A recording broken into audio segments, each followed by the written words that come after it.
অধীর রঞ্জন চৌধুরীর সঙ্গে আপনার রাজনৈতিক জীবন শুরু মোটামুটি এক সময় থেকে আপনাদের শুরু হয়েছিল এবং আপনারা কাঁধে কাঁধ মিলিয়ে ইন্ডিয়ান ন্যাশনাল কংগ্রেসকে যথেষ্ট মুর্শিদাবাদ জেলায় এগিয়ে নিয়ে গেছিলেন এবং আপনি এই নওদায় আপনি পরপর 4 বার বিধায়ক হয়েছিলেন। তারপর স্যার আমরা দেখি 2019-এ আপনি আপনার দল, আপনার পুরনো দল, যেটাকে আপনি পরিবর্তন করে আপনি তৃণমূল কংগ্রেসে যোগদান করেছিলেন।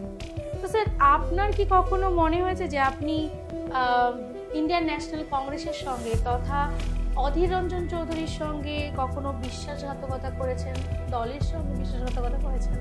এটা কি আপনার কখনো মনে না, এখনো কোনোদিনই মনে হয়নি। কারণ আমি অধীর চৌধুরী যখন দলে যোগদান করেন তার আগে থেকেই আমি দলে নেতৃত্ব দিয়েছি। আমি তার আগেই দলের নওদা ব্লকের যুব প্রেসিডেন্ট হয়েছি। আমি তার আগেই নওদায় পঞ্চায়েত সমিতির অপোজিশন লিডার হয়েছি। তার আগেই আমি পঞ্চায়েত সমিতির সভাপতি হয়েছি 1998 সালে। তারপরে অধীর চৌধুরী 2000 সালে, 1999 সাল, 2000 সাল, তারপরেই উনি আমার সঙ্গে দেখা করতে পঞ্চায়েত সমিতির সভাপতি প্রথম এসেছিলেন। তখন আমি প্রথম অধীর চৌধুরীকে দেখি, তখন আমি চেয়ারম্যান পঞ্চায়েত সমিতি।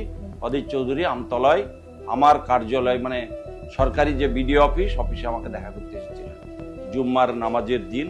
আজও আমার মনে পড়ে।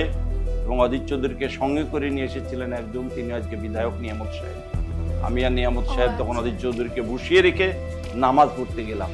নামাজ পড়ে এসে, জুম্মার নামাজ পড়ে এসে অধীর চৌধুরীর সঙ্গে কথাবার্তা বললাম। উনি তখন আমার সঙ্গে পরিচয় দিয়ে কথাবার্তা বললেন, দলের ব্যাপারে আলোচনা করলেন। কিন্তু উনার আগেই আমি অলরেডি এখানে